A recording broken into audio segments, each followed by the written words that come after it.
पीछे से आ रहे कई लोगों ने यह नजारा देखा और उन सभी के चेहरों पर हैरानी छा गई।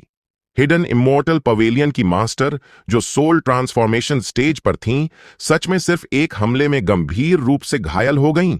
उसी पल स्पिरिट इमोर्टल सेक्ट के सेक्ट मास्टर, जेड स्टार केव के मास्टर और ब्लैक क्लोट यूथ वहां पहुंच गए। जब उन्होंने आगे धुंध में लिपटे इमोर्टल पैलेस की ओर देखा तो उनकी आंखों में सतर्कता की झलक साफ दिख रही थी। इमोर्टल पैलेस में जाने के लिए असेंडिंग इमोर्टल ब्रिज पार करना होगा। जो भी शॉर्टकट लेने की कोशिश करेगा उसे खत्म कर दिया जाएगा। तभी इमोर्टल पैलेस के अंदर से एक ठंडी और बेपरवाह आवाज गूंज उठी, इमोर्टल ब्रिज।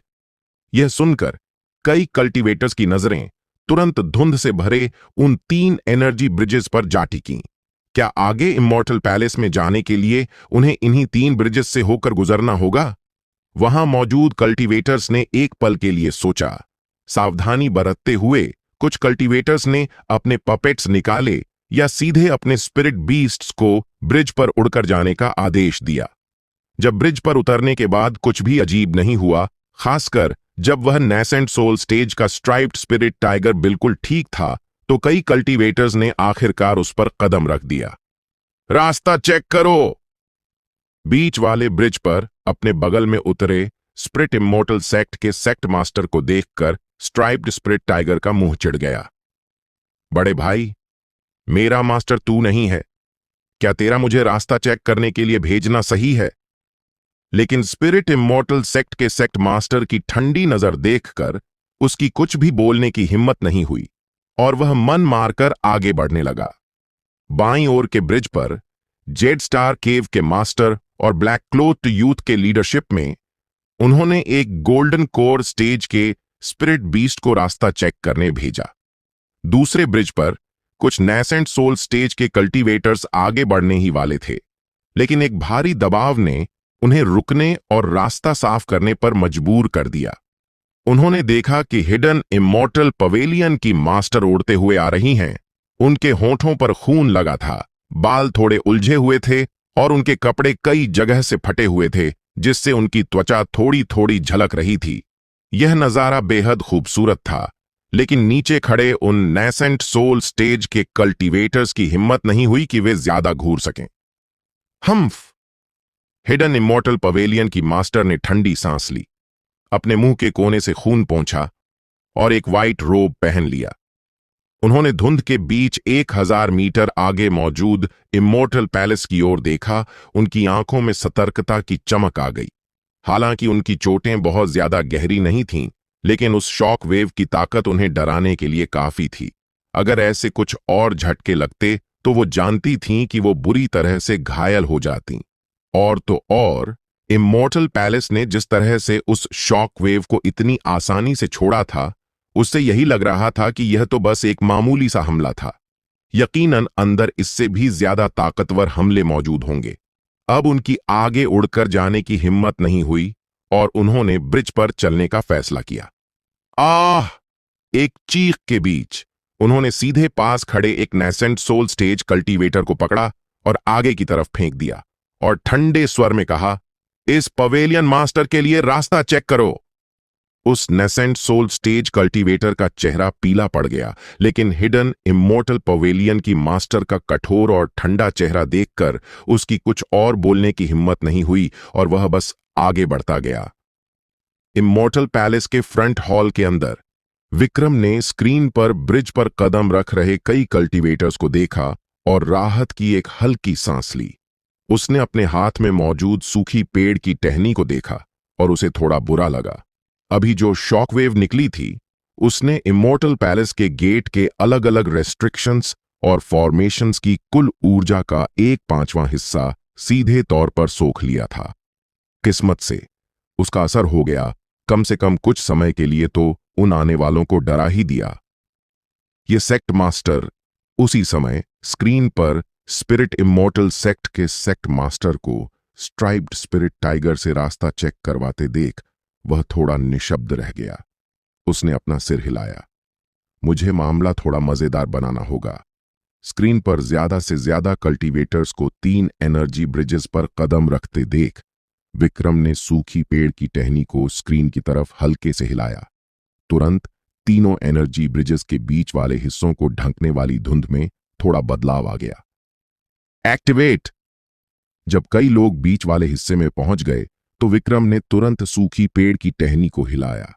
पल भर में ब्रिज के बीच वाले हिस्से में आए सभी लोगों के शरीर सुन्न पड़ गए। उनकी पहले से साफ दिख रही आंखें इस पल एकदम खाली हो गईं। नीचे जाओ! जैसे ही विक्रम ने यह कहा, उसने सूखी पेड़ की टहनी को हिलाया, जिससे तीनों ब्रिजेस के बीच वाले हिस्से की ग्राउंड एनर्जी सीधे तौर पर गायब हो गई। इन सुन्न पड़े लोगों और बीस्ट्स के पैरों के नीचे अचानक कुछ नहीं बचा और वे सीधे नीचे गिर पड़े। तेजी से नीचे गिरने के बाद कई कल्टीवेटर्स और बीस्ट्स अचानक होश में आ गए और उन्होंने वापस ब्रिज पर उड़ने की कोशिश की। लेकिन ब्रिज पर जो एनर्जी अभी गायब हुई थी, विक्रम ने उसे पहले ही दोबारा से जमा कर दिया था। जो भी ब्रिज से नीचे गिरेगा उसे दोबारा शुरुआत से शुरू करना होगा। विक्रम ने तुरंत अपनी आवाज बदली और सूखी पेड़ की टहनी के जरिए पहले जैसी ही एक ठंडी आवाज निकाली, जो इमोर्टल पैलेस के बाहर पूरे आसमान में गूंज उठी। यह सुनकर नीचे गिर रहे कई कल्टीवेटर्स परेशान हो गए। उन्होंने बड़ी मुश्किल से आधा रास्ता तय किया था और अब उन्हें शुरुआत से शुरू करना पड़ेगा। स्पिरिट इमोर्टल सेक्ट के sect master, hidden immortal pavilion की मास्टर, जेड स्टार केव के मास्टर और अन्य सोल ट्रांसफॉर्मेशन स्टेज के एक्सपर्ट्स की थ्योरियां चढ़ गईं। एक इल्यूजन एरे। हालांकि उन्होंने कुछ सोचते हुए ब्रिज की ओर ऊपर देखा। वे तुरंत एंट्री पर लौट आए और दोबारा उन 3 ब्रिजेस पर कदम रखा। उन्होंने पहले ही कंफर्म कर लिया था कि ब्रिज के पहले 1/3 हिस्से में कोई खतरा नहीं था और बीच वाले हिस्से की धुंध में साफ तौर पर एक इल्यूजन एरे था। हालांकि वह बहुत ताकतवर नहीं था। जब तक वे शांत रहेंगे, वे अपनी काबिलियत से आसानी से उसे पार कर सकते थे। यह इतना आसान नहीं है। स्क्रीन पर स्पिरिट इमोर्टल सेक्ट के सेक्ट मास्टर और दूसरों को ब्रिज पर वापस आते देख विक्रम हल्का सा मुस्कुराया और उसने सूखी पेड़ की टहनी हिलाई। ब्रिज के बीच वाले हिस्से में जो धुंध बदली थी, वह अचानक 100 मीटर आगे बढ़ गई। स्पिरिट इमोर्टल सेक्ट के सेक्ट मास्टर और बाकी लोग सीधे आगे बढ़े। क्योंकि उन्होंने अभी-अभी इसे चेक किया था, इसलिए उन्होंने इन 100 मीटर में घुसने से पहले एक बार भी नहीं सोचा। एक्टिवेट! जैसे ही वे सब उस एरिया में घुसे, विक्रम ने सूखी पेड़ की टहनी हिलाई। स्पिरिट इमोर्टल सेक्ट के सेक्ट मास्टर और बाकी सबकी आंखें खाली हो गईं और फिर उनके पैरों के नीचे की ब्रिज एनर्जी बिखर गई, जिससे वे एक बार फिर ब्रिज से नीचे गिर गए। यह क्या हो रहा है? अभी तो इन 100 मीटर में कोई दिक्कत नहीं थी। क्या यह इल्यूजन एरे आगे बढ़ रहा है? स्क्रीन पर हैरान स्पिरिट इमोर्टल सेक्ट के सेक्ट मास्टर और बाकी लोगों को देखकर विक्रम थोड़ा मुस्कुराया और उसने इल्यूजन एरे को सीधे ब्रिज की एंट्री से 100 मीटर के मार्ग पर सेट कर दिया। स्पिरिट इमोर्टल सेक्ट के सेक्ट मास्टर और बाकी लोग भी तीनों ब्रिजेस की एंट्री पर वापस उड़कर आ गए। एक्टिवेट! जब वे कुछ दर्जन मीटर आगे बढ़ गए तो विक्रम ने सूखी पेड़ की टहनी हिलाई। उन्हें बिल्कुल उम्मीद नहीं थी कि ब्रिज पर कदम रखते ही इल्यूजन एरे आ जाएगा। स्पिरिट इमोर्टल सेक्ट के सेक्ट मास्टर और बाकी लोग फिर से उसमें फंस गए और एक बार फिर ब्रिज से नीचे गिर पड़े। स्पिरिट इमोर्टल सेक्ट के सेक्ट मास्टर और बाकी सब थोड़े चकरा गए थे। यह इल्यूजन एरे कुछ ज्यादा ही तेजी से आगे बढ़ रहा है ना? हालांकि इससे वे पूरी तरह से चौकन्ने भी हो गए। दोबारा ब्रिज पर कदम रखते ही वे शुरुआत से ही इल्यूजन एरे को लेकर अलर्ट हो गए। विक्रम को इसकी उम्मीद थी और उसने तीनों ब्रिजेस पर कुछ रेस्ट्रिक्शंस एक्टिवेट करना शुरू कर दिया। जैसे ही स्पिरिट इमोर्टल सेक्ट के सेक्ट मास्टर और बाकी लोग पास आए, उसने तुरंत रेस्ट्रिक्शंस एक्टिवेट कर दिए। रेस्ट्रिक्शंस के फटने से स्पिरिट इमोर्टल सेक्ट के सेक्ट मास्टर और बाकी लोगों का ध्यान तुरंत उस ओर खींच गया। उनका ध्यान भटकने का फायदा उठाते हुए विक्रम ने इल्यूजन एरे एक्टिवेट कर दिया। स्पिरिट इमोर्टल सेक्ट के सेक्ट मास्टर और कई दूसरे कल्टीवेटर्स एक पल के लिए जम गए और फिर से ब्रिज से नीचे गिर पड़े।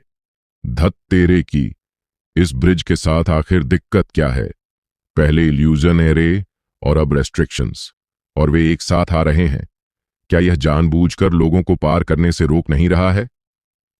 कुछ कल्टीवेटर्स खुद को रोक नहीं पाए, लेकिन उन्होंने बस थोड़ी देर ही शिकायत की और फिर से ब्रिज पर कदम रख दिया। अब सारे कल्टीवेटर्स पूरी तरह से अलर्ट थे। ये देखकर विक्रम मन ही मन हंसा। उसने अलग अलग जगहों पर रेस्ट्रिक्शंस और इल्यूजन एरेस को एक्टिवेट कर दिया। कई कल्टीवेटर्स एक को रोकते तो तुरंत ही दूसरा आ धमकता। जल्द ही उसने कई कल्टीवेटर्स को फिर से ब्रिज से नीचे गिरा दिया था। हालांकि हर तरफ से ज्यादा लोगों को आते और ब्रिज पर कदम रखते देख विक्रम जो दायरा कंट्रोल कर सकता था वह छोटा और छोटा होता जा रहा था। मुझे कुछ लोगों को जाने देना होगा। कुछ सोचने के बाद विक्रम ने सूखी पेड़ की टहनी हिलाई। उसने स्पिरिट इमॉर्टल सेक्ट के सेक्ट मास्टर और दूसरे सोल ट्रांसफॉर्मेशन स्टेज और नेसेंट सोल स्टेज के कल्टीवेटर्स को ब्रिज के पहले 500 मीटर तक ही रोक कर रखा, जबकि गोल्डन कोर स्टेज के कल्टीवेटर्स को उसने आगे बढ़ने दिया। पलक झपकते ही 100 से ज्यादा गोल्डन कोर स्टेज के कल्टीवेटर्स इमॉर्टल पैलेस के गेट से 200 मीटर से भी कम दूरी पर पहुंच गए। विक्रम ने अपना हाथ हिलाया और समनिंग प्लेटफॉर्म बाहर निकाला। उस पर सिल्वर वुल्फ किंग के मांस के टुकड़े रख दिए। पज पज पज चमक के एक झोंके के साथ 100 से ज्यादा नेसेंट सोल स्टेज के सिल्वर वुल्फ किंग्स वहां आ गए। जाओ और अपना जलवा दिखाओ। विक्रम के हाथ हिलाते ही इमॉर्टल पैलेस का गेट खुल गया।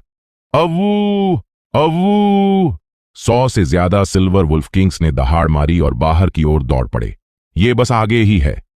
इमॉर्टल लिगेसी मेरी है। हटो यहां से, मेरा रास्ता मत रोको। कई गोल्डन कोर स्टेज के कल्टीवेटर्स अब इमॉर्टल पैलेस के 100 मीटर के दायरे में आ चुके थे। दूर से ही दिख रहे पैलेस के गेट को घूरते हुए वे सब एक पल के लिए दीवाने से हो गए। उन्होंने कभी नहीं सोचा था कि वे इतने सारे नेसेंट सोल स्टेज और यहां तक कि सोल ट्रांसफॉर्मेशन स्टेज के एक्सपर्ट्स से पहले इस इमॉर्टल पैलेस के इतने करीब पहुंच पाएंगे। लेकिन इस बात ने उनके पागलपन को कम नहीं किया। अगर उन्हें इमॉर्टल लिगेसी मिल गई तो उन्हें फिर कभी नेसेंट सोल स्टेज या सोल ट्रांसफॉर्मेशन स्टेज से डरने की क्या जरूरत होगी। वे जितना इसके बारे में सोचते उतने ही पागल होते जा रहे थे। हटो हटो। तीनों बड़े ब्रिजेस पर कई ताकतवर पीक गोल्डन कोर स्टेज के कल्टीवेटर्स ने एक साथ दूसरों को धक्का दिया और आगे बढ़ गए। बीच वाले ब्रिज पर एक गंजा अधेड़ उम्र का आदमी सबसे आगे निकल गया, जो अपने पीछे वालों से कई मीटर आगे था। यह देखकर कि वह गेट के करीब और करीब पहुंच रहा था। ब्लड लाइट पंच। उस गंजे अधेड़ आदमी की आंखों में एक खून जैसी लाल रोशनी चमकी और उसके शरीर से अचानक खून जैसी लाल स्पिरिचुअल ऊर्जा की एक लेयर फूट पड़ी। उसने सीधे 3 फिस्ट सील्स जमा किए और उन्हें अपने पीछे वाले ब्रिज और दोनों तरफ के ब्रिजेस की ओर दाग दिया, जो बस 10 मीटर की दूरी पर थे। पीक गोल्डन कोर स्टेज के कल्टीवेटर्स को ऐसे अचानक हुए हमले की उम्मीद नहीं थी। उनके चेहरे बदल गए और वे एक एक करके बचने लगे। बचने में उन्होंने जो समय बर्बाद किया, उससे उस गंजे अधेड़ आदमी को उनके बीच दर्जनों मीटर का फासला तेजी से बढ़ाने का मौका मिल गया। कमीने! Peak golden core stage cultivators के ग्रुप ने गुस्से में गालियां दी और उसका पीछा करने लगे। उन्हें नजरअंदाज करते हुए वह गंजा अधेड़ आदमी पलक झपकते ही गेट के सामने वाले प्लेटफॉर्म पर तेजी से पहुंच गया। इमॉर्टल लिगेसी मेरी है। अपने सामने इमॉर्टल पैलेस के गेट को देखकर वह बेहद एक्साइटेड था और बस आगे कदम बढ़ाने ही वाला था। क्रीक! उसके सामने इमॉर्टल पैलेस का गेट अचानक अपने आप खुल गया।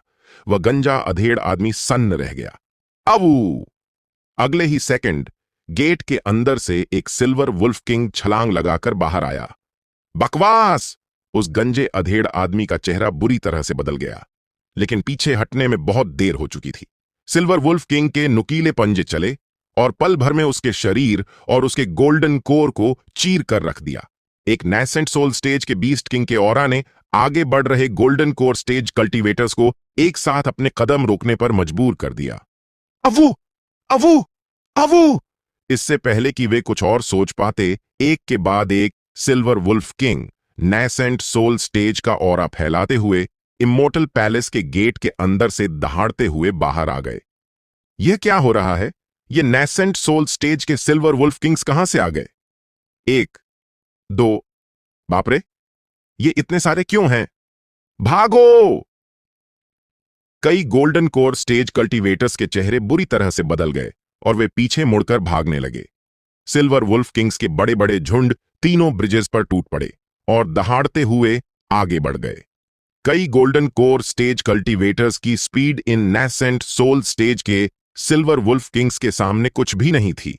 यह देखकर कि वे पकड़े जाने वाले हैं, उनके पास बचने के लिए ब्रिज से नीचे उड़ने के अलावा कोई चारा नहीं बचा। जैसे ही उन्होंने ब्रिज छोड़ा, उन्होंने देखा कि सिल्वर वुल्फ किंग्स ने उनका पीछा करना छोड़ दिया और इसके बजाय वे ब्रिज के आगे की तरफ भागने लगे।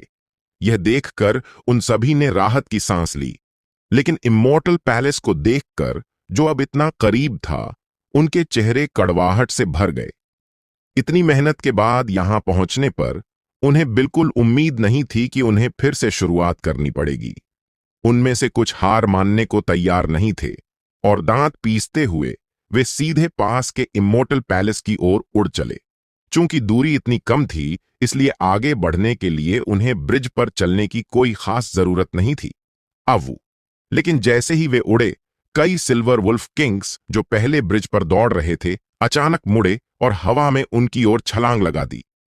यह ठीक नहीं है! इन गोल्डन कोर स्टेज कल्टीवेटर्स के चेहरे बुरी तरह से बदल गए जब उन्होंने पीछे हटने की कोशिश की, लेकिन वो कई सिल्वर वुल्फ किंग्स बहुत तेज थे। वे पल भर में ही पकड़े गए।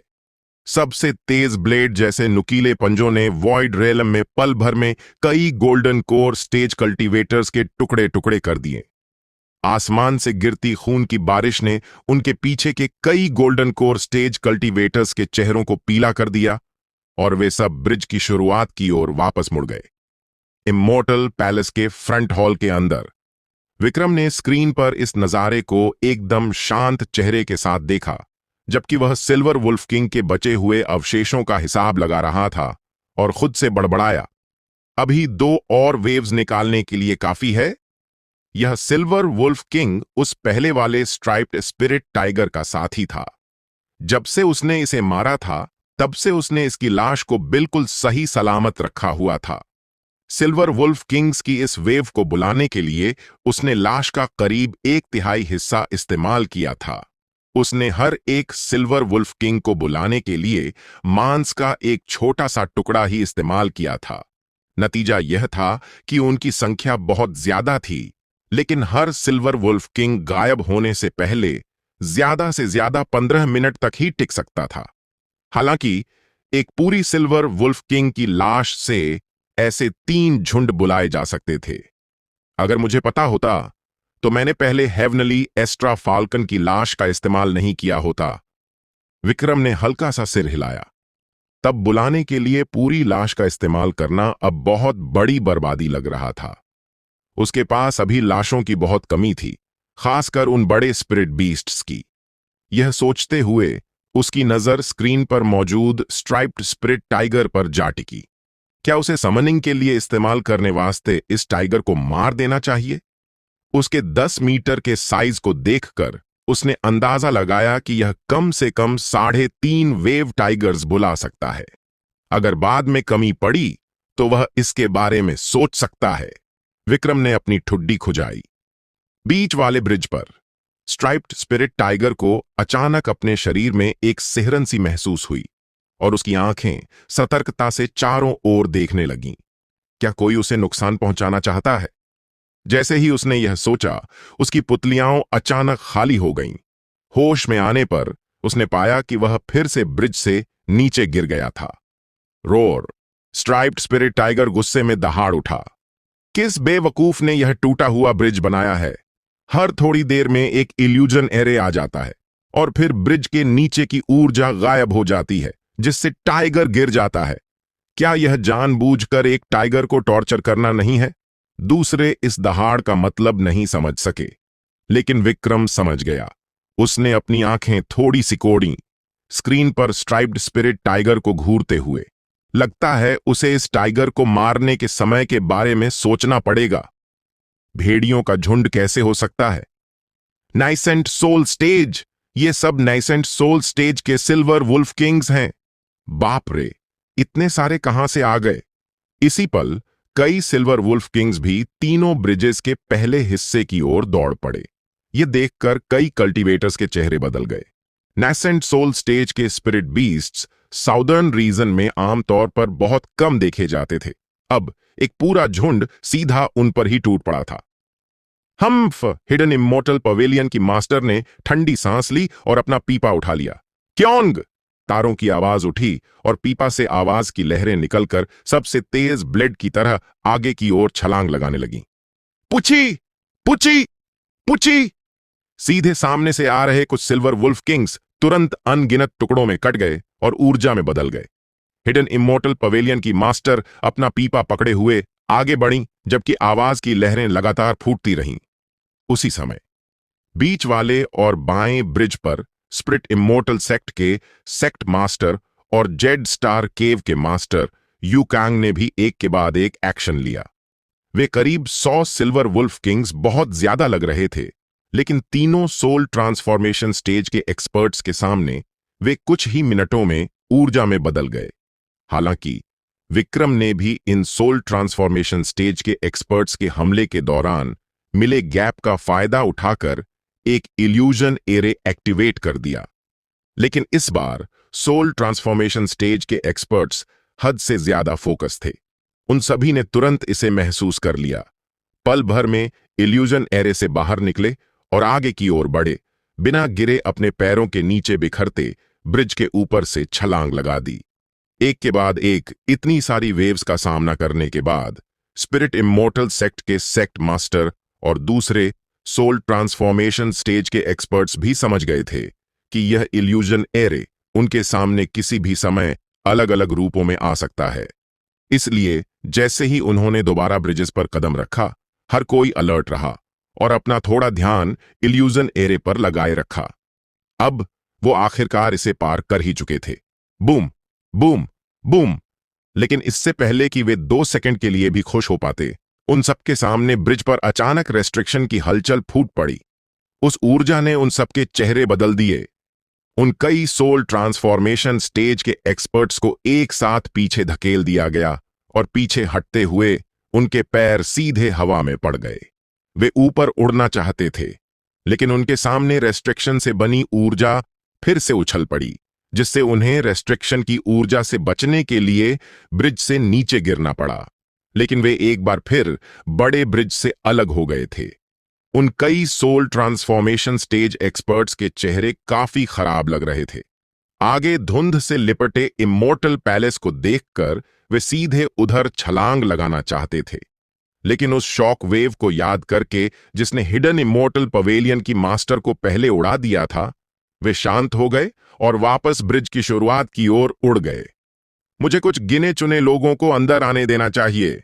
सीन में कई सोल ट्रांसफॉर्मेशन स्टेज के एक्सपर्ट्स को देखकर विक्रम सोचने लगा।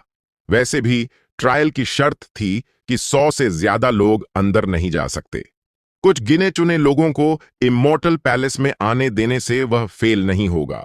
उसे इन कुछ सोल ट्रांसफॉर्मेशन स्टेज के एक्सपर्ट्स को रोकने के लिए लगातार उन पर नजर रखनी पड़ रही थी और बार बार इल्यूजन एरे और रेस्ट्रिक्शन भी एक्टिवेट करने पड़ रहे थे। इतनी ही देर में काफी सारी ऊर्जा पहले ही खत्म हो चुकी थी। पहले वाली शॉक वेव की ऊर्जा और तीनों बड़े ब्रिजेस को बनाने में लगी ऊर्जा को मिला दें तो इमोर्टल पैलेस के एंट्री पर मौजूद कंट्रोल की जाने वाली ऊर्जा लगभग आधी खत्म हो चुकी थी। इस ट्रायल को 3 दिनों तक चलाना था और अभी सिर्फ आधा घंटा ही हुआ था। अगर ऊर्जा ऐसे ही खर्च होती रही तो इमोर्टल पैलेस की एंट्री की ऊर्जा बस कुछ ही घंटों में खत्म हो जाएगी। इसके बजाय बेहतर यही था कि कुछ ऊर्जा बचाने के लिए इन सोल ट्रांसफॉर्मेशन स्टेज के एक्सपर्ट्स को पैलेस में आने दिया जाए। सबसे जरूरी बात, अगर वे अंदर आ भी गए तो कुछ नहीं कर पाएंगे। इस इमोर्टल पैलेस के फ्रंट हॉल में आगे जाने का इकलौता रास्ता सामने वाला कॉरिडोर था, जिसकी एंट्री एक बैरियर से बंद थी। विक्रम पहले ही उस बैरियर की मजबूती चेक कर चुका था। सोल ट्रांसफॉर्मेशन स्टेज तो छोड़ो, अगर कोई वॉइड रिफाइनमेंट स्टेज का एक्सपर्ट भी आ जाए तो शायद वो भी इसे नहीं तोड़ पाएगा। रही बात उसकी अपनी, तो उसे बस छिपना था। बगल वाले कमरे को देखकर उसने तुरंत सूखी पेड़ की टहनी को कंट्रोल किया और अंदर टेलीपोर्ट हो गया। फिलहाल इमोर्टल पैलेस की एंट्री से लेकर फ्रंट हॉल तक के दायरे में वह सूखी पेड़ की टहनी का इस्तेमाल करके कहीं भी टेलीपोर्ट कर सकता था। उसने अपना सीन कमरे में शिफ्ट कर लिया। उन कई सोल ट्रांसफॉर्मेशन स्टेज के एक्सपर्ट्स को दोबारा बड़े ब्रिज पर आते देखकर विक्रम ने इस बार बस दिखावे के लिए उन्हें इल्यूजन एरे से रोका। आखिरकार अगर वह उन्हें पार करने भी दे रहा था तो यह एकदम नकली भी नहीं लगना चाहिए। जल्द ही कई सोल ट्रांसफॉर्मेशन स्टेज के एक्सपर्ट्स एक के बाद एक इमोर्टल पैलेस के मैन गेट के सामने पहुंच गए। क्रीक, मैन गेट को धकेला गया और कई सोल ट्रांसफॉर्मेशन स्टेज के एक्सपर्ट्स एक एक करके अंदर आ गए। उन्हें अंदर आते देखकर विक्रम ने तुरंत अपने उसी बेपरवाह अंदाज में एक आवाज निकाली जो फ्रंट हॉल में गूंज उठी। पहला ट्रायल सफलतापूर्वक पार करने के लिए बधाई। अब आपके पास आराम करने के लिए 3 दिन है।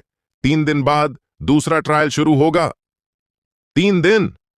स्प्रिट इमोर्टल सेक्ट के सेक्ट मास्टर और बाकी लोग हैरान रह गए। उनकी नजरें फ्रंट हॉल में चारों तरफ घूमने लगीं। उन्हें तुरंत आगे वाला वो कॉरिडोर दिखा जो एक बैरियर से सील था।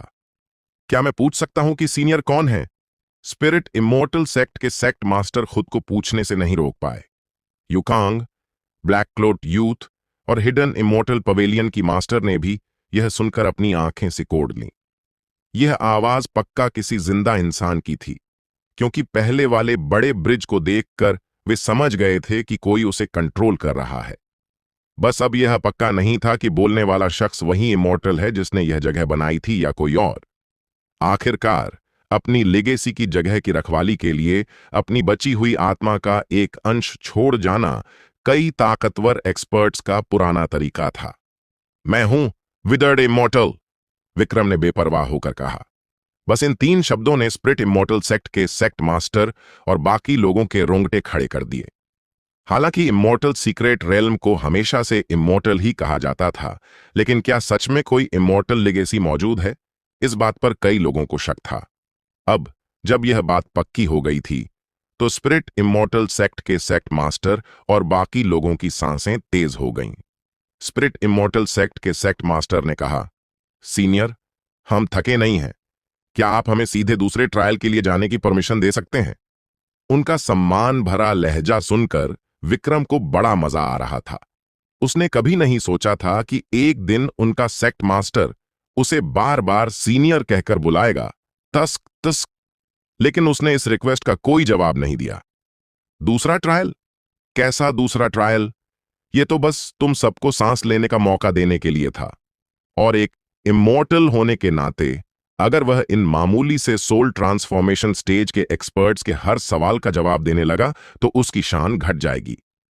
एक इमोर्टल होने के नाते उसे अपना रुतबा बनाए रखना था। विक्रम को जवाब न देते देख स्पिरिट इमोर्टल सेक्ट के सेक्ट मास्टर और बाकी लोगों के माथे पर सिलवटें पड़ गईं। यहां इमोर्टल लिगेसी के होने की बात पक्की होने के बाद क्या उन्हें 3 दिन इंतजार करना होगा? वे इतने लंबे समय तक कैसे इंतजार कर सकते थे? 3 दिनों में ना जाने कैसे कैसे लोग यहां पहुंच जाएंगे। दूसरों की तो छोड़िए, थाउजेंड सी आइलैंड के सोल ट्रांसफॉर्मेशन स्टेज के एक्सपर्ट्स पक्का यहां आ जाएंगे। एक बार वो old monster thousand sea island से यहां आ गया तो उनके लिए इमोर्टल लिगेसी के लिए लड़ना बहुत मुश्किल हो जाएगा। सीनियर, स्पिरिट इमोर्टल सेक्ट के सेक्ट मास्टर कुछ और बोलना चाहते थे। चुप रहो। लेकिन जैसे ही उन्होंने अपना मुंह खोला, विक्रम ने उन्हें ठंडेपन से टोक दिया। एक शब्द और यह मान लिया जाएगा कि तुमने मेरा ट्रायल छोड़ दिया है। यह सुनते ही स्पिरिट इमोर्टल सेक्ट के सेक्ट मास्टर ने तुरंत अपना मुंह बंद कर लिया। हिडन इमोर्टल पवेलियन की मास्टर और बाकी दोनों की भी एक और शब्द बोलने की हिम्मत नहीं हुई। वे इस इमोर्टल की आवाज में नाराजगी को महसूस कर सकते थे। हालांकि दूसरे पक्ष के पास केवल एक बची हुई आत्मा का अंश ही हो सकता है, लेकिन उन्हें इसमें कोई शक नहीं था कि दूसरा पक्ष उन्हें बाहर फेंकने की ताकत रखता है। आखिरकार एक इमोर्टल की बची हुई आत्मा का एक अंश भी कोई ऐसी चीज नहीं थी जिसे वे सिर्फ सोल ट्रांसफॉर्मेशन स्टेज के कल्टीवेटर्स झेल सकें। उन्हें आज्ञाकारी बनते देख विक्रम को कोई हैरानी नहीं हुई। आखिरकार एक इमोर्टल का डर अभी भी बहुत बड़ा था। रही बात कि क्या वह उन्हें डराए रख सकता है, विक्रम को इसकी फिक्र नहीं थी। अगर डराना काम नहीं आया तो वह आसानी से इन सोल ट्रांसफॉर्मेशन स्टेज के एक्सपर्ट्स को फ्रंट हॉल में बंद कर सकता है। उस सीन को देखकर जहां कई नैसेंट सोल स्टेज के कल्टीवेटर्स अब ब्रिज के पहले आधे हिस्से को पार कर चुके थे, विक्रम ने तुरंत दर्जन भर सिल्वर वुल्फ किंग्स को बुलाया और उन्हें इमोर्टल पैलेस के मेन गेट के बाहर टेलीपोर्ट कर दिया। बिना सोल ट्रांसफॉर्मेशन स्टेज के एक्सपर्ट्स के इन सिल्वर वुल्फ किंग्स का असली काम अब दिख रहा था। नैसेंट सोल स्टेज के स्पिरिट बीस्ट्स होने के नाते भले ही वे सिर्फ माइनर अचीवमेंट पर थे, उनकी लड़ने की ताकत मेजर अचीवमेंट वाले नैसेंट सोल स्टेज के कल्टीवेटर्स के बराबर थी। मौजूद ग्रुप में कुछ पीक नैसेंट सोल स्टेज के कल्टीवेटर्स को छोड़कर बाकी कल्टीवेटर्स सिल्वर वुल्फ किंग्स के एक वॉर के सामने भी टिक नहीं सकते थे। उन दर्जन भर सिल्वर वुल्फ किंग्स ने बचे हुए सारे कल्टीवेटर्स का रास्ता रोक लिया। विक्रम मुस्कुराया। इन कुछ सोल ट्रांसफॉर्मेशन स्टेज के कल्टीवेटर्स को अंदर आने देने के बाद टेंशन तुरंत काफी कम हो गई थी। उसने फैसला किया कि अब से जो भी सोल ट्रांसफॉर्मेशन स्टेज के एक्सपर्ट्स आएंगे उन सबको भी अंदर आने दिया जाएगा। आखिरकार साउदर्न रीजन में सोल ट्रांसफॉर्मेशन स्टेज के एक्सपर्ट्स की गिनती कुल मिलाकर 10 से भी कम होगी। अगर वे सब भी आ गए तो भी उसका ट्रायल फेल नहीं होगा। तभी एक समुद्री कछुआ तीनों बड़े ब्रिजेस के सामने पहुंचा। विक्रम का ध्यान जिस चीज ने खींचा वह थी कछुए की पीठ पर लाल कपड़ों में बैठी एक बेहद खूबसूरत औरत। यह औरत भी क्यों आ गई है? वह थोड़ा हैरान था। यह आने वाली कोई और नहीं बल्कि ऑरोरा टावर की जलपरी थी, जिसे कातिलों की दुनिया में प्रिंसेस जलपरी के नाम से जाना जाता था, सुहानी वर्मा। क्या यह किसी मिशन पर है? विक्रम ने अपनी ठुड्डी खुजाई। उसके पहले वाले रूप की यादों में यह सुहानी अक्सर साउथ क्लाउड प्रीफेक्चर में एक्टिव रहती थी। जब भी वह बाहर जाती थी तो ज्यादातर इसलिए क्योंकि उसने ऑन रोरा टावर का कोई कमीशन या मिशन लिया होता था। वैसे अगर बात करें तो उसने पिछली बार इस सुहानी को जो स्पिरिट भोजन बनाने के लिए कहा था वह अभी तक उसे नहीं मिला था। रुकिए, क्या यह औरत खास तौर पर उसे स्पिरिट भोजन देने आई थी? विक्रम को सच में पक्का यकीन नहीं था। इमोर्टल सीक्रेट रेल्म अब खुल चुका था। सुहानी के खुफिया नेटवर्क के साथ वह थोड़ी सी तहकीकात करके आसानी से इसका पता लगा सकती थी, और इस औरत के काम करने का तरीका आम लोगों से अलग था। यह सच में नामुमकिन नहीं था कि वह खास तौर पर स्पिरिट भोजन देने आई हो। सही बात। अचानक कुछ सोचकर विक्रम ने इमोर्टल आई आर्ट एक्टिवेट किया ताकि सीन में दूसरे पक्ष को देख सके। इस बार देखते ही वह सन्न रह गया, एकदम खाली। विक्रम ने अपनी आंखें मलीं और कुछ और बार ध्यान से देखा। यह कंफर्म करने के बाद कि वह सच में सुहानी की जानकारी नहीं देख पा रहा था, वह हैरान रह गया। केवल वही लोग उसे इमोर्टल आई आर्ट का इस्तेमाल करने से रोक सकते थे जो उससे पूरे एक मेजर रेल्म में बड़े थे, जिसका मतलब था सोल ट्रांसफॉर्मेशन स्टेज का लेवल। सुहानी सोल ट्रांसफॉर्मेशन स्टेज? उसे इस बात पर यकीन करना थोड़ा मुश्किल लगा। सीन में जैसे किसी की नजर को महसूस कर लिया हो, कछुए की पीठ पर बैठी सुहानी ने अचानक ऊपर देखा। विक्रम की आंखें अचानक उसकी आंखों से मिलीं। उनकी आंखें मिलीं। भले ही वे एक सीन के जरिए अलग थे, फिर भी विक्रम को ऐसा लगा जैसे वह उसे देख रही हो। लेकिन यह साफ तौर पर सिर्फ एक वहम था। सीन में उसकी आंखों से आंखें मिलाने के बाद सुहानी ने नजर घुमाई और दूसरी दिशाओं में देखने लगी। विक्रम ने राहत की एक हल्की सांस ली। पता नहीं क्यों सुहानी उसे जो एहसास दे रही थी वह स्पिरिट इमोर्टल सेक्ट के सेक्ट मास्टर और बाकी लोगों से भी ज्यादा डरावना था। सुहानी, आखिर वह है कौन? वह अचानक थोड़ा उलझन में पड़ गया। इस सुहानी की पहचान पक्का उतनी साधारण नहीं थी जितनी वह बाहर से दिखती थी।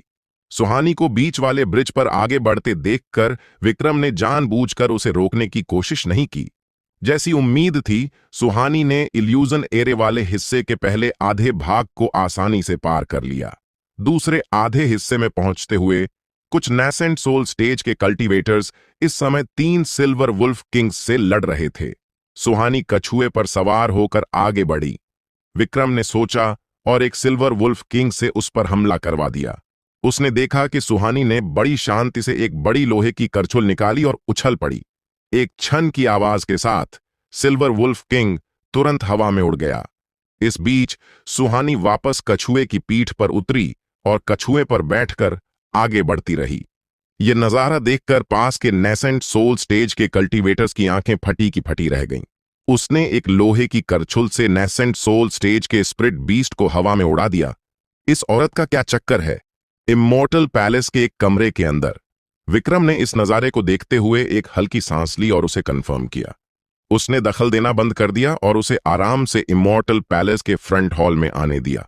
फ्रंट हॉल के अंदर किसी और को अंदर आते देख यहां तक कि स्पिरिट इमॉर्टल सेक्ट के सेक्ट मास्टर ने भी उधर देखा। सुहानी को एक कछुए पर सवार देखकर उनकी आंखों में शक की एक झलक दौड़ गई। हालांकि इमॉर्टल पैलेस के गेट बंद थे, जिससे वे बाहर का हाल नहीं देख सकते थे, लेकिन वे अंदाजा लगा सकते थे कि कई नाइसेंट सोल स्टेज और उससे नीचे के रेल्म वाले कल्टीवेटर्स इस समय अंदर नहीं आ पा रहे होंगे। उनके सामने यह औरत, लगता है मुझे देर नहीं हुई। सुहानी की खूबसूरत आंखों ने चारों ओर देखा और उसने एक हल्की मुस्कान दी। युकांग ने पूछा, क्या मैं जान सकता हूं कि आप कौन हैं मिस? एक स्पिरिट शेफ, सुहानी ने मुस्कुराकर कहा। मैं यहां इस बार कुछ डिशेस देने आई हूं। मुझे उम्मीद नहीं थी कि अचानक इतनी दिलचस्प जगह देखने को मिलेगी, इसलिए मैं भी देखने आ गई। डिशेस देने? युकांग हैरान था और उसे बिल्कुल यकीन नहीं हुआ। हालांकि सुहानी कोई औरत नहीं दिखा रही थी, लेकिन वह महसूस कर सकता था कि यह औरत कोई ऐसी नहीं है जिसे आसानी से दबाया जा सके। वो भी पक्का सोल ट्रांसफॉर्मेशन स्टेज पर होगी। सुहानी हल्की सी मुस्कुराई। आपने पूछ लिया, अब मेरी बारी। मुझे यहां के बारे में बताइए। युकांग ने उसकी तरफ देखा और संक्षेप में बताया, लेकिन उसने उस हिस्से को छोड़ दिया जहां विक्रम ने एक इमोर्टल होने की बात कबूली थी। 3 दिन में दूसरा ट्रायल शुरू होगा। यह सुनकर सुहानी ने अपनी एक भौं चढ़ाई और ज्यादा कुछ नहीं पूछा। फ्रंट हॉल में इंतजार करने के लिए कोई भी खाली जगह ढूंढ ली। फ्रंट हॉल फिर से शांत हो गया। यह देखकर विक्रम ने भी अपनी नजर घुमा ली। जब उसने सीन में तीनों ब्रिजेस के पार कुछ और आकृतियां देखीं, तो उसने एक भौं उठाई। उसने देखा कि वे असल में विशाल और नीरा थे, जो इस समय अपनी तलवारों पर बिना सोचे समझे उसने पहले दर्जन भर और सिल्वर वुल्फ किंग्स को बुलाया और उन्हें बाहर के तीनों ब्रिजेस पर रख दिया ताकि उन कई कल्टीवेटर्स को रोका जा सके जो नेसेंट सोल स्टेज से नीचे थे और पार करना चाहते थे। उसके बाद ही वह कमरे में वापस आया और अंदर जाने की कोशिश की।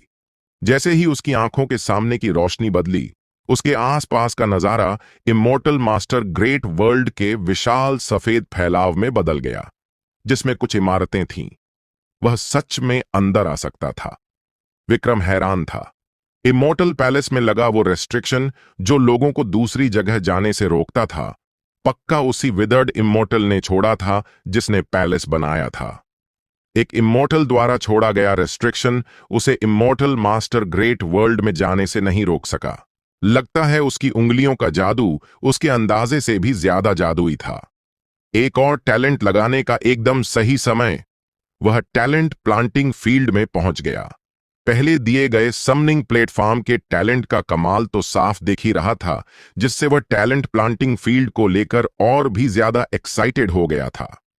बिना किसी हिचकिचाहट के उसने तुरंत 1,00,000 एट्रीब्यूट स्पिरिट स्टोन्स निकाले, साथ ही दर्जन भर 100 साल पुरानी हाई ग्रेड स्पिरिट मेडिसिन्स और कुछ हेवन एंड अर्थ ट्रेजर्स जो उसे पहले इमॉर्टल डेस्टिनी मेंशन और इमॉर्टल ट्रेजर पवेलियन से मिले थे। पिछली बार उसने जो चीजें लगाई थीं, उनकी कीमत सिर्फ कुछ लाख स्पिरिट स्टोन्स थी, फिर भी वे समनिंग प्लेटफॉर्म टैलेंट ले आई थीं। इस बार उसने सीधे तौर पर 10 लाख से ज्यादा स्पिरिट स्टोन्स की कीमत के खजाने लगाए। चूंकि ज्यादा निवेश से ज्यादा फायदा मिलता है, इसलिए वह आजमा कर देखेगा कि क्या यह दूसरा प्लांट किया गया टैलेंट और भी ज्यादा जादुई होगा। यह सोचकर उसने तुरंत विशाल को चुना और प्लांटिंग शुरू कर दी। पिछली बार उसने एक क्रम से जाने का फैसला किया था। ध्रुव के बाद अब स्वाभाविक रूप से विशाल की बारी थी। जैसे ही फील्ड से निकलने वाले विशाल भंवर ने सारे खजानों को सोख लिया, फील्ड में अचानक एक अंकुर फूट पड़ा और उसके ऊपर एक उल्टी गिनती दिखाई देने लगी। 99 दिन 23:59 59 100 दिन। हो! विक्रम ने एक भौं उठाई। ये पहले से काफी ज्यादा लंबा था। लगता है जितना ज्यादा निवेश किया जाएगा प्लांटिंग में उतना ही ज्यादा समय लगेगा। प्लांटिंग खत्म करने के बाद विक्रम इमोर्टल पैलेस के कमरे में लौट आया। थक थक थक। और तभी कमरे के दरवाजे पर अचानक दस्तक हुई। क्या कोई है? सुहानी की आवाज दरवाजे के बाहर से आई। विक्रम ने अपनी आंखें थोड़ी सिकोड़ लीं। विशाल और नीरा ने भी अपनी आंखें खोल लीं। इस समय विक्रम द्वारा कमरे में लगाए गए साउंड प्रूफिंग बैरियर के अंदर बाहर वाले अंदर की कोई भी आवाज नहीं सुन सकते थे, लेकिन अंदर वाले बाहर की आवाज सुन सकते थे। मास्टर, वो। स्क्रीन पर दरवाजे के बाहर सुहानी को देखकर नीरा खुद को बोलने से रोक नहीं पाई। उसे याद आया कि सुहानी शायद वही इंसान थी जिसने विक्रम के साथ साउथ मर्चेंट सिटी में उसे बचाया था। विक्रम ने उसे सिर हिलाया लेकिन कुछ नहीं कहा। नीरा को यह थोड़ा अजीब लगा, लेकिन उसने आगे नहीं पूछा। फ्रंट हॉल में स्पिरिट इमोर्टल सेक्ट के सेक्ट मास्टर और बाकी लोगों ने भी इस समय अपनी आंखें खोल लीं और एक समुद्री कछुए पर सवार सुहानी को दरवाजे पर दस्तक देते हुए हैरानी से देखा। उन्होंने भी इन कमरों पर ध्यान दिया था। हालांकि इस जगह पर मौजूद इमोर्टल की बची हुई आत्मा को लेकर अलर्ट होने की वजह से उनकी अंदर घुसने की हिम्मत नहीं हुई थी। अब यह औरत सच में सीधे दरवाजे पर दस्तक दे रही थी। वे कमरे के दरवाजे को घूरने से खुद को रोक नहीं पाए, यह देखने के लिए कि इमोर्टल का क्या रिएक्शन होगा।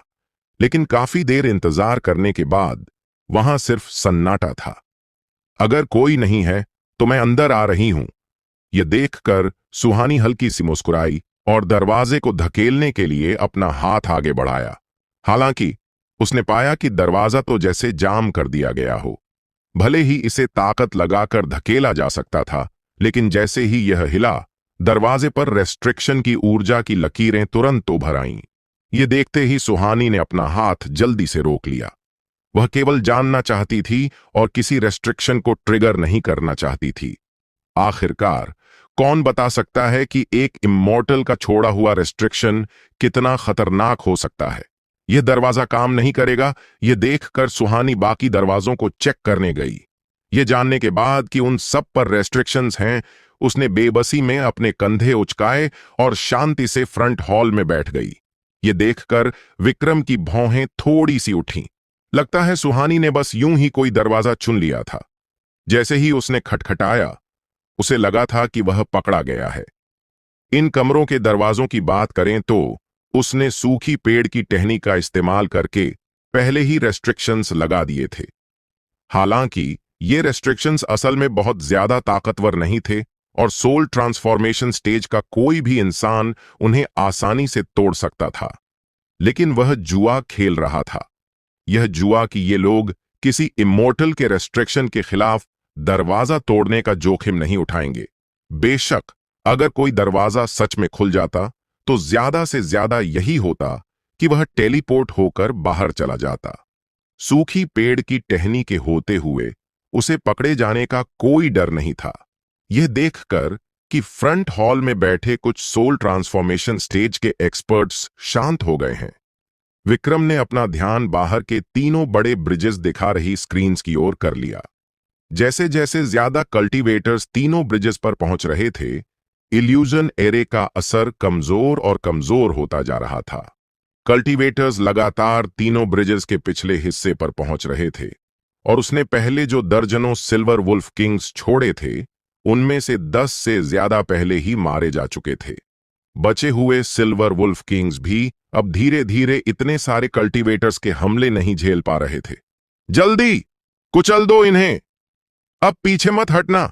अगर इमोर्टल के पैलेस में जाना है तो अपना असली दम दिखाओ। फोर्टिन्स तीनों ब्रिजेस पर ग्रुप्स की लीडरशिप इस समय थाउजेंड सी आइलैंड के second elder, hidden immortal pavilion की एक लाल बालों वाली महिला एल्डर और जेड स्टार केव के एक सफेद कपड़े पहने हुए अधेड़ उम्र के आदमी के हाथों में थी।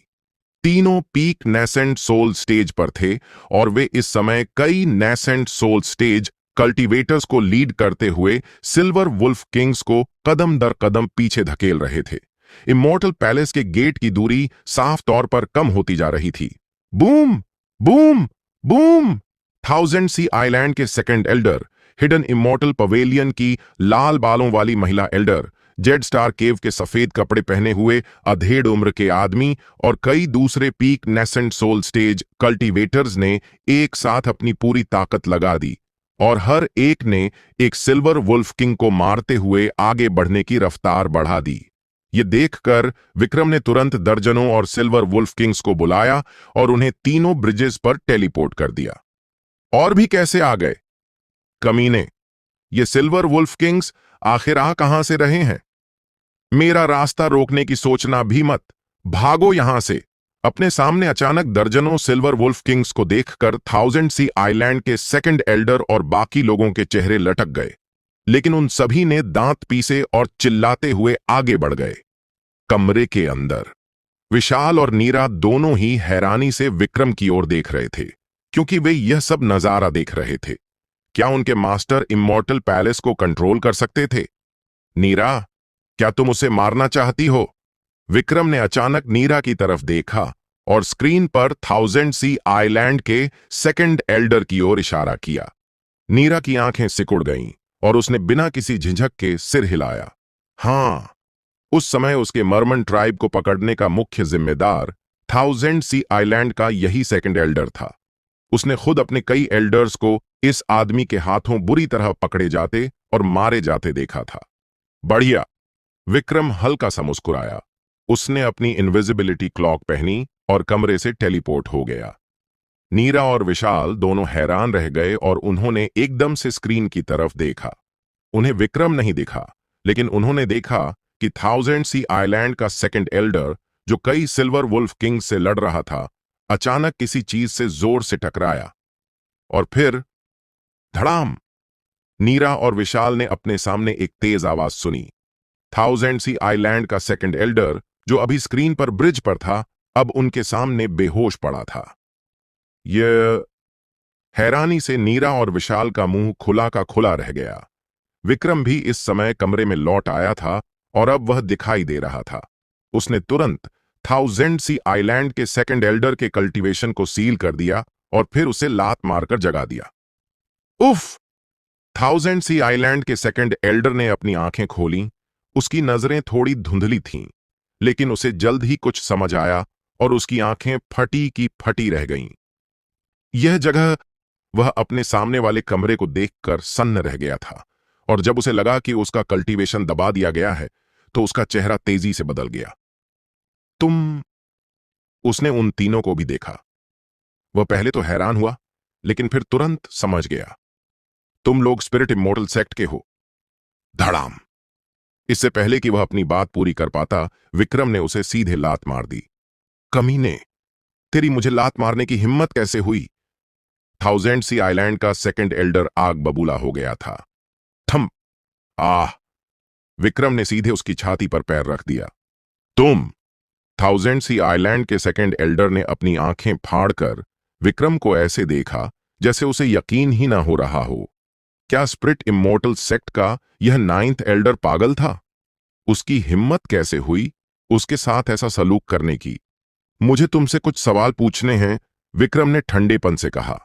थाउजेंड सी आइलैंड के सेकंड एल्डर ने त्योरियां चढ़ाईं, लेकिन अपनी छाती पर पैर का बढ़ता हुआ दबाव और सांस घुटने का एहसास होने पर उसने जल्दी से कहा, पूछो। तब जाकर विक्रम ने अपना पैर थोड़ा ढीला किया और ठंडेपन से कहा, पहला सवाल, तुमने मर्मन ट्राइब को कहां छिपाया है? मर्मन? थाउजेंड सी आइलैंड का सेकंड एल्डर हैरान रह गया।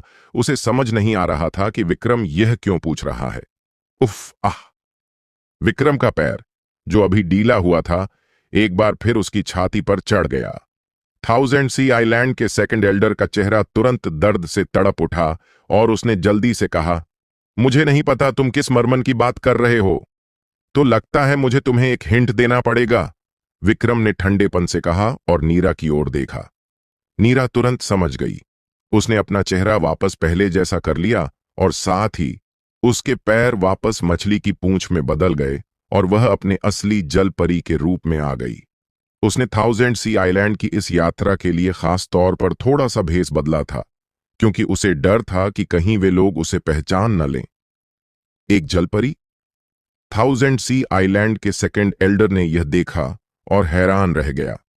नीरा के चेहरे को घूरते हुए उसे जल्दी ही कुछ याद आ गया। तुम वही हो जो उस समय साउथ क्लाउड प्रीफेक्चर भाग गई थी। उसे यह सब थोड़ा अजीब लग रहा था।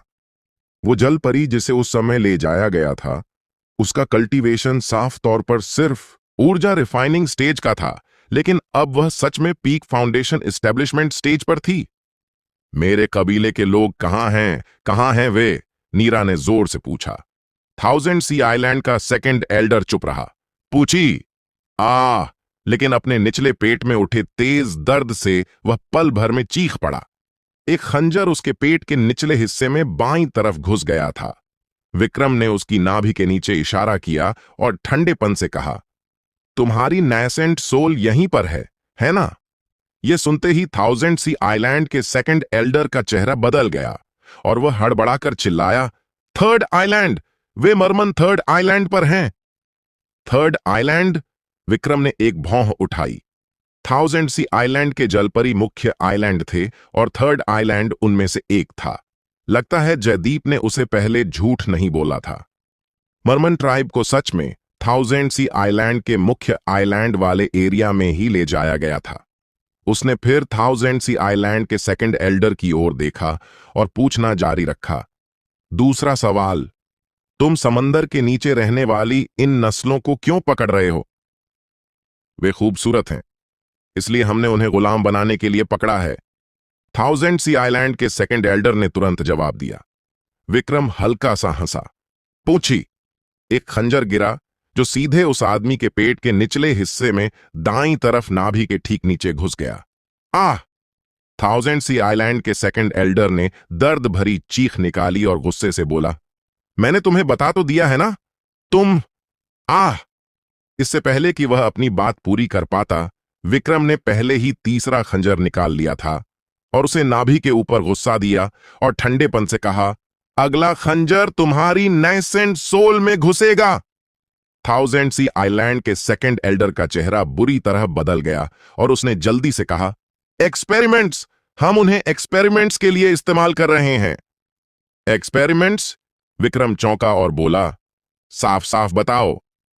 हम इन खास नस्लों और इंसानों के बीच एक ब्लड लाइन फ्यूजन करने की कोशिश कर रहे हैं, ताकि यह देख सकें कि क्या हम इससे एक कल्टीवेटर की ताकत बढ़ा सकते हैं। थाउजेंड सी आइलैंड का सेकंड एल्डर बोला, बस इतना ही? सच में? मैं तुमसे झूठ नहीं बोल रहा हूं। थाउजेंड सी आइलैंड के सेकंड एल्डर ने पूरे यकीन के साथ कहा। उसे देखकर लग नहीं रहा था कि वह झूठ बोल रहा है। विक्रम के माथे पर हल्की सी सिकुड़न आ गई। एक कल्टीवेटर की ताकत बढ़ाना? सुनने में तो अच्छा लग रहा था, लेकिन क्या वे सच में सिर्फ इसी के लिए डेमन कल्टीवेटर्स से हाथ मिलाएंगे? उसने फिर ठंडेपन से पूछा, आखिरी सवाल, तुमने डेमन कल्टीवेटर्स के साथ कितनी गहराई तक सांठगांठ की है? तुम यह सुनकर थाउजेंड सी आइलैंड के सेकंड एल्डर की आंखें फटी की फटी रह गईं और उसने उसे हैरानी से देखा। विक्रम आगे कुछ बोलने ही वाला था कि तभी उसे अचानक कुछ महसूस हुआ और उसने पास की स्क्रीन को देखा। यह थाउजेंड सी आइलैंड के ग्रेट एल्डर हैं और साउदर्न ट्रेजर पवेलियन के प्रेसिडेंट शर्मा। बाप रे, 2 और सोल ट्रांसफॉर्मेशन स्टेज के एक्सपर्ट्स आ गए। तीनों बड़े ब्रिजेस पर एक हलचल सी मच गई। ऐसा इसीलिए हुआ क्योंकि 2 ग्रुप्स ब्रिज की एंट्री पर पहुंच गए थे। Thousand sea island, southern treasure pavilion. Southern region के इन 2 बड़े ग्रुप्स के सोल ट्रांसफॉर्मेशन स्टेज के एक्सपर्ट्स आ गए थे। Great elder. जब थाउजेंड सी आइलैंड के सेकंड एल्डर ने स्क्रीन पर थाउजेंड सी आइलैंड के ग्रुप को देखा तो उसका चेहरा बदल गया और वह खुद को चिल्लाने से रोक नहीं पाया। हालांकि चिल्लाने के तुरंत बाद ही उसे अचानक कुछ समझ आया और उसने हैरानी से स्क्रीन को देखा। यह क्या हो रहा था? क्या यह स्क्रीन इमॉर्टल पैलेस के एंट्री पर तीनों ब्रिजेस का लाइव हाल दिखा रही थी? रुकिए, क्या यह जगह इमॉर्टल के पैलेस के अंदर हो सकती है? तो फिर विक्रम और बाकी दोनों उसे सिल्वर वुल्फ किंग से लड़ना याद आया, जब उसका सिर जैसे किसी चीज से टकराया था और फिर वह यहां उठा। कुछ समझते हुए थाउजेंड सी आइलैंड के सेकंड एल्डर की आंखें चौड़ी हो गईं और उसने विक्रम के ग्रुप को देखा। यह देखकर विक्रम ने बिना टाइम बर्बाद किए अपना खंजर सीधे उस आदमी की नाइसेंट सोल वाली जगह पर टिका दिया और ठंडेपन से कहा, पहले वाला ही सवाल, तुमने डेमन कल्टीवेटर्स के साथ कितनी गहराई तक सांठगांठ की है? थाउजेंड सी आइलैंड का सेकंड एल्डर कांप उठा। उसका कल्टीवेशन रोक दिया गया था और उसके निचले पेट के बीच में मौजूद उसकी नैसेंट सोल इस समय हिल भी नहीं सकती थी। अगर यह खंजर अंदर घुस गया तो उसकी नैसेंट सोल खत्म हो जाएगी। हालांकि इससे उसकी मौत नहीं होगी, लेकिन उसका पीक नैसेंट सोल स्टेज का कल्टीवेशन बर्बाद हो जाएगा। यह एक ऐसी चीज थी जिसे वह बिल्कुल बर्दाश्त नहीं कर सकता था। एक बार उसका कल्टीवेशन बर्बाद हो गया तो उसके पास जो कुछ भी था वह सब खत्म हो जाएगा। उसने दांत पीसते हुए कहा, मुझे पक्का नहीं पता कि आइलैंड मास्टर और ओल्ड एंसेस्टर को पता है या नहीं, लेकिन मैंने जो कुछ भी किया है वह ग्रेट एल्डर के कहने पर किया है। ये वाला? विक्रम ने स्क्रीन पर थाउजेंड सी आइलैंड के ग्रुप को लीड कर रहे ब्लैक हेयर्ड ओल्ड मैन को देखा। थाउजेंड सी आइलैंड के सेकंड एल्डर ने सिर हिलाया। विक्रम ने स्क्रीन पर थाउजेंड सी आइलैंड के ग्रेट एल्डर को घूरा। उसकी आंखें थोड़ी सिकुड़ गईं। वह सोल ट्रांसफॉर्मेशन स्टेज वालों की जानकारी तो नहीं देख सकता था, लेकिन नैसेंट सोल स्टेज वालों की देख सकता था।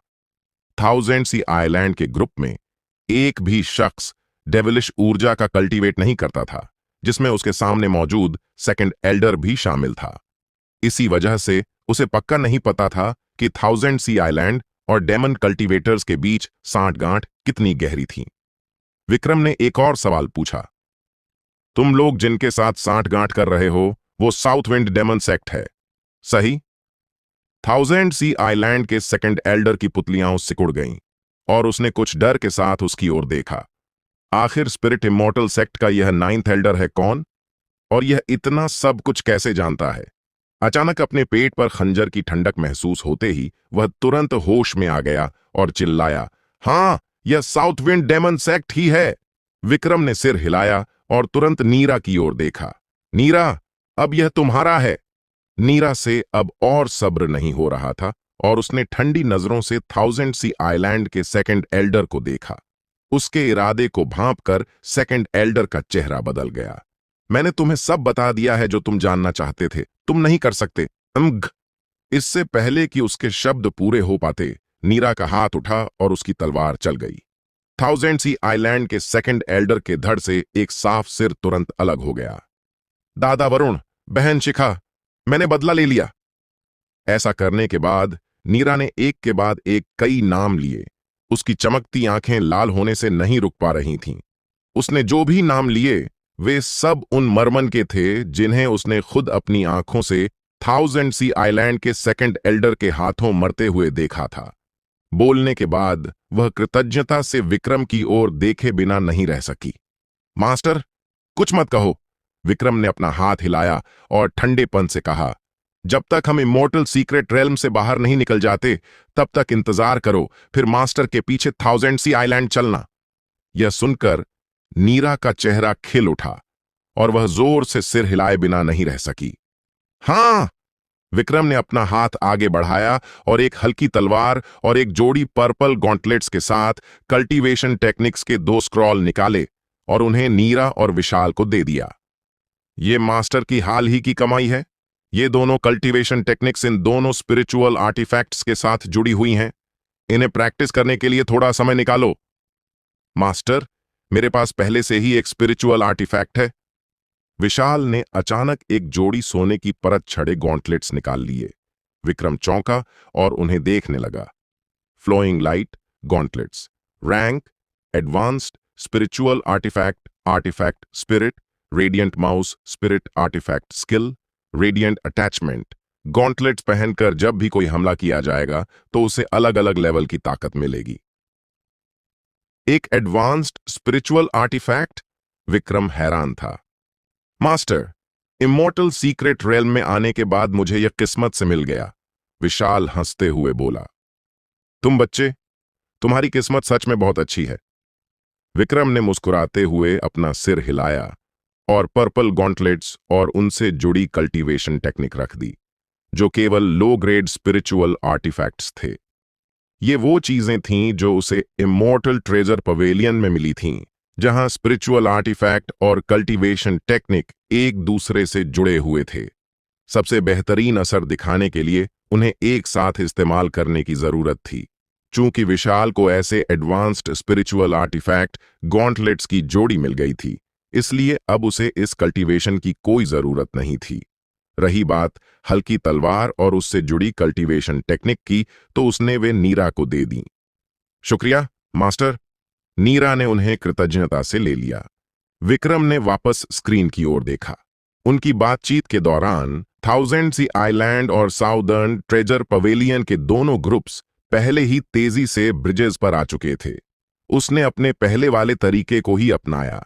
वह जानबूझकर सोल ट्रांसफॉर्मेशन स्टेज वालों को नहीं रोकेगा, लेकिन उस स्टेज के नीचे के सभी लोगों को रोक दिया जाएगा। जल्द ही थाउजेंड सी आइलैंड के ग्रेट एल्डर और साउदर्न ट्रेजर पवेलियन के प्रेसिडेंट शर्मा, दो सोल ट्रांसफॉर्मेशन स्टेज के एक्सपर्ट्स फ्रंट हॉल में आ पहुंचे। ये देखकर कि कई सोल ट्रांसफॉर्मेशन स्टेज के एक्सपर्ट्स पहले से ही हॉल में हैं, वे थोड़े हैरान हुए। आसपास देखने के बाद उन्होंने मोटा मोटी हालात का अंदाजा लगा लिया और फिलहाल कोई भी जल्दबाजी में कदम नहीं उठाया। विक्रम को कोई परवाह नहीं थी। अभी उसका पूरा ध्यान नेसेंट सोल स्टेज के कई कल्टीवेटर्स को रोकने पर था। सिल्वर वुल्फ किंग की लाश ज्यादा नहीं बची थी, इसलिए उसने इमॉर्टल पैलेस के एंट्री के साथ आने वाले कुछ फॉर्मेशन रेस्ट्रिक्शंस के साथ तालमेल बिठाना शुरू कर दिया। उसने बाहर के तीनों बड़े ब्रिजेस पर मौजूद कई कल्टीवेटर्स को रोक दिया। ऐसे ही करते करते तीसरा दिन जल्दी ही आ गया। पहला अल्टीमेट ट्रायल पूरा हुआ।